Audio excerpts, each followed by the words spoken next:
अब इसके बाद 2 की टेबल, तो हमने इधर लिखा 2 और 2 को हमने 24 को 2 से डिवाइड कर दिया। 2 वन जा 2, ये कट गया, ये 4 आ गया, 2 टू जा 4, ये भी कट गया, तो ऊपर कितना आ गया 12, ये 12। ठीक, अभी ये 12 फिर 2 से डिवाइड हो जाएगा, फिर से 2 से जाओ, तो 2 इंटू 6, 2 6 जा 12, मतलब ये गिनती दोनों ऐसे बगल बगल में। फिर 12 आया, 2 तो डिवाइड नहीं होगा, 12 आया, फिर 2 किससे डिवाइड होगा, 2 6 जा 12, फिर ऐसे लिख दिया। नहीं तो आप ऐसे देखो, जैसे हमने 12 लिखा और ये 2 लिखा, तो 2 6 जा 12, ये कट गया, तो ये 2 और ये 6 यहाँ लिख दिया। अब 2 नहीं कटेगा, अब 6 काटो, इसी तरह 6 को फिर से 2 से डिवाइड किया, तो 2 इंटू 3। तो this is our factor tree. यहाँ पर सारे प्राइम नंबर आने चाहिए, 2 है, 3 है, 5 है, 7 है, 11 है। So in this way we make the factor tree. Now the next question, मैं एक दोबारा आपको सिखाती हूँ, चलिए दोबारा सीखते हैं। Next question,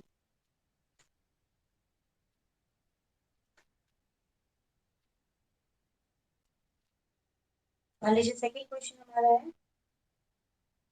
210। अब तीन गिनती की, जैसे 210, फिर हमसे ले 1 इंटू 210। ठीक, अब हमें तो अभी पता नहीं है, तो फिर से हम 210 को 2 से डिवाइड करेंगे।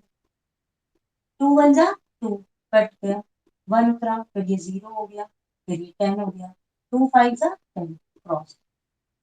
ये 210 को हमने किया, ये हो गया 2 और यहाँ हो गया 105, ये ऊपर वाला जो है। ठीक है, अच्छा पीछे किसी भी डिजिट में अगर 5 होता है तो हम उसको 5 से डिवाइड करते हैं। तो अब देखो, 105 को हम रफ में डिवाइड कर रहे हैं 5 से, तो 5 बन जा, 5 टू जा 10, इकट गया, फिर 5 बन जा 5, यहाँ क्या हो गया 5 इंटू 21, तो 105 का क्या हो गया 5 इंटू 21। अब 5 किसी से नहीं डिवाइड होगा, अब उसको छोड़ दो। 21 3 से डिवाइड होता है, तो फिर 3 इंटू 7 हो गया। अब देखो यहाँ जितने भी हैं सब प्राइम फैक्टर है, 2 है, 5 है, 3 है, 7 है। So this is the factor tree of 3 digit numbers. After that, for example, I have one more question. वो भी 3 डिजिट नंबर है, दिखाते हैं आपको कैसे करना है। मान लीजिए आपके पास 300 लिखा है, तो जब भी किसी गिनती में ज्यादातर पीछे 0 हो, तो हम इसमें एक काम ये भी कर सकते हैं, 3 इंटू 100, सिंपल। अब 100 का हमको पता है क्या होता है, 10 इंटू 10। ठीक, फिर इस 10 को भी क्रॉस कर लो, इस 10 को भी कर लो, तो 10 का क्या हो जाएगा 2 इंटू 5, और इधर भी 2 इंटू 5। इसकी फैक्टर की में देखो क्या क्या हो गया, 3, फिर 2, फिर 5, 2 5 तो वही रिपीट हो गया। तो this is the, in this way we make the factor. हम आपके वो एक दो क्वेश्चन दे रहे हैं, आप उनको और करिएगा। मान लीजिए आपको बनाना है 36 का फैक्टर, फिर आपको बनाना है 180 का फैक्टर। मान लीजिए हम आपको कहते हैं आप 72 का भी फैक्टर थ्री बनाइए। ये आपके लिए होमवर्क है कि आप फैक्टर थ्री क्रिएट कीजिए। श्वेता, माइक ऑन करो, श्वेता माइक ऑन करो। श्वेता, हम 1 मिनट में अभी नीचे प्राइम फैक्टराइजेशन भी पढ़ा देंगे, लेकिन हम ये चाह रहे हैं कि हिस्ट्री में मैं देख रही हूँ कि यूनियन टेरिटरी और न जाने क्या क्या है, बहुत लेसन है ना। हाँ, तो ऐसा करो, उनकी तुम एक्सरसाइज खुद से याद कर लो, और बड़े बड़े क्वेश्चन की हम हिंदी समझा देंगे, लेसन बाद में करते रहेंगे, नहीं तो कोर्स कैसे होगा बेटा, है ना। बोलो। हाँ, तो तुम अभी सिविक्स का जो पहला लेसन है, मैंने अभी तुमने मुझे भेजा है, मुझे अब उसकी बड़ी चिंता हो गई है बेटा। और तुमने जो साइंस का लेसन भेजा है अभी, कंपोनेंट वाला, ठीक है, ये तो मैं कल ये तो मैं कल पढ़ा रही हूँ, आज नहीं पढ़ाऊंगी। तुमने मुझे अभी भेजा है शायद, किसने भेजा है, तुम्ही ने तो भेजा है शायद मुझे, हिस्ट्री के कई लेसन वगैरह नाम लिख के भेजे हैं ना कि आंटी ये हो गया, ये बाकी है ना। पता नहीं उस वाली चैट बॉक्स में शायद भेजा है तुमने। तो सुनो, सोशल स्टडी में बेटा 5-6 लेसन है। तो सिविक्स का जो 2 लेसन है ना, यूनियन वाला जो 2 लेसन, खोलो, खोलो जरा हिस्ट्री की किताब। यूनियन करके एक लेसन है, देखो।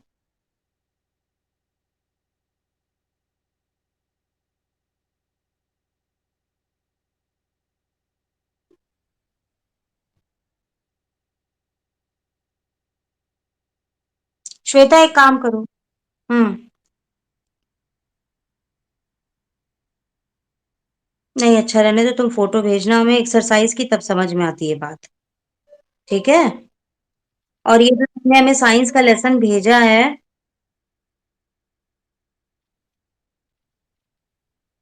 साइंस। हाँ, एक मिनट सुनो, कंपोनेंट ऑफ फूड भेजा है तुमने मुझे, है ना? इसमें टर्म्स टू रिमेम्बर, खोलो जरा लेसन।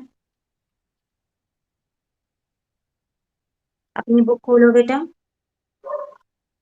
अब इसमें जो टर्म्स टू रिमेम्बर है, nutrition, nutrient, mineral, roughage, balance diet, malnutrition, protein, energy, malnutrition. इसमें सबसे ज्यादा इंपॉर्टेंट है roughage, balance diet, malnutrition, protein, energy, मैल न्यूट्रिशन।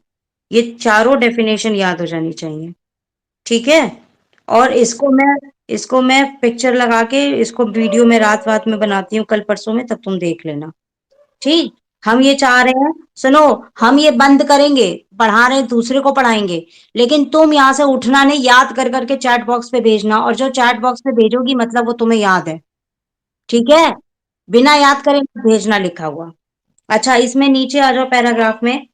यहाँ पर लिखा हुआ है the process of function of food, लिखा है ना हरे रंग से। उसके ऊपर एक लाइन लिखी है, the process of obtaining food necessary for good health and growth is called nutrition. मतलब हम लोग खाना खाते हैं कि जिससे हमारी सेहत अच्छी रहे और हम लंबे चौड़े हो जाएं, उसी को न्यूट्रिशन कहते हैं। तो ये न्यूट्रिशन की डेफिनेशन है, इसको याद करना रहेगा। ठीक है। बात फंक्शन ऑफ फूड में जैसे 4-5 पॉइंट है, खाना में क्या करता है, तो इसमें जो तुमको याद हो जाए, 2 या 3 पॉइंट याद कर लो, पांचों याद हो जाए तो पांचों याद कर लो, तुम्हारी मर्जी है। ठीक है। अच्छा, इसके बाद सेकंड नंबर कौन सा पेज है? सब यहाँ आगे पीछे आता है। ये एक्टिविटी है क्या? उसके पीछे फैट्स लिखा है शायद, क्या? नहीं। कौन सा पेज है?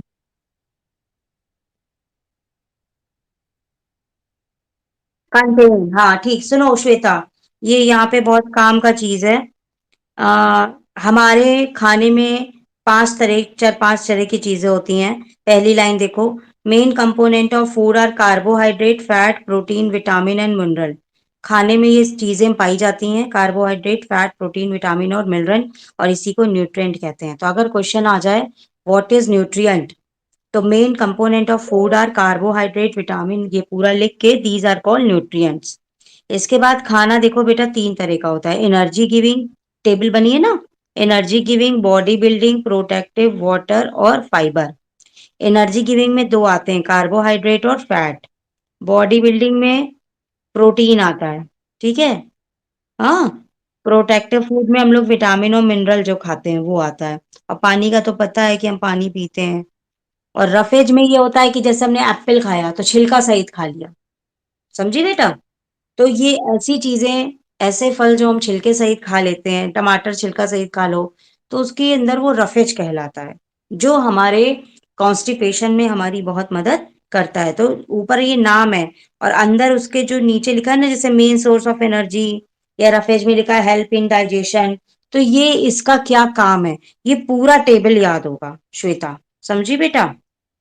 हाँ। इसके बाद तुम यहाँ देखो, शुगर, स्टार्च, सेलुलोज, 3 हेडिंग पड़ी है, उसके सामने एग्जाम्पल है ना कार्बोहाइड्रेट वाले में। ये दो दो एग्जाम्पल याद कर लेना। ठीक। उसके बाद कार्बोहाइड्रेट सबसे पहला मतलब आता है, व्हाट इज कार्बोहाइड्रेट। तो पहली वाली लाइन याद करनी है, carbohydrate are the compound made up of carbon, hydrogen and oxygen. वो कंपाउंड जिसमें कार्बन, हाइड्रोजन और ऑक्सीजन पाया जाता है, उसे कार्बोहाइड्रेट कहते हैं। इतना याद करोगी फोटोसिंथेसिस तक, उसके बाद ये वाली लाइन याद करोगी। Carbohydrate are main and cheapest source of energy for our body, and carbohydrate are called energy giving food. ये पूरा कार्बोहाइड्रेट का आंसर है। ठीक है। तो जैसे अब ओरल क्वेश्चन है अगले पेज पे, which component of food prevent constipation, तो इसमें हो जाएगा रफेज। इसका आंसर क्या है? Roughage. Name two component of food which are considered of energy giving, तो एनर्जी गिविंग में हमें क्या क्या मिलता है? फैट और कार्बोहाइड्रेट। ठीक है। Hmm. Name one of the three types of carbohydrate, carbohydrate के नाम, तो मैंने ऊपर कहा था ना, शुगर, स्टार्च, सेलुलोज, और एक एक एग्जाम्पल, वो वाला आंसर इसका हो जाएगा। ठीक है। अब शुगर स्टार्च का सोर्स बताना है तो ये एग्जाम्पल वाला हो जाएगा। ठीक है। Which of the carbohydrate give blue colour with the iodine solution, कौन ब्लू कलर देता है? ये तुम्हारे इसमें एक्सरसाइज में होगा। सक्रोज है क्या? शुगर है। शुगर है ना? शुगर का टेस्ट किया है ना ऊपर। तो ये ब्लू कलर वाला जो आंसर है विद आयोडीन सॉल्यूशन, उसका आंसर हो गया शुगर। ठीक। श्वेता इतना बहुत है, बहुत सारा काम दे दिया, अब तुम बैठ के करो। ठीक, हम दूसरे बच्चे को पढ़ा रहे हैं। तो आ गई कॉल। चलो उसको, तुम अपना काम करो। हाँ हेलो, कौन? अंतरा की परी? हाँ बताओ। अभी 3:30 बजे से हो जाएगा, उसमें टाइम सेट होता है। ठीक है। और सुनो, श्लोक आ गया है ऑनलाइन? पहले तुम लोग का क्लास ले लेते हैं, टीचमेंट पर आओ। श्लोक देखो आया कि नहीं, अगर श्लोक नहीं आएगा तो फिर अंतरा ज्वाइन कर लेगी। देखते हैं मैं। ठीक। आओ क्लास पे। श्वेता हम इन लोग को करा रहे बेटा, जब तक तुम अपना पढ़ो बैठ के, हाँ। खेलना नहीं बेटा।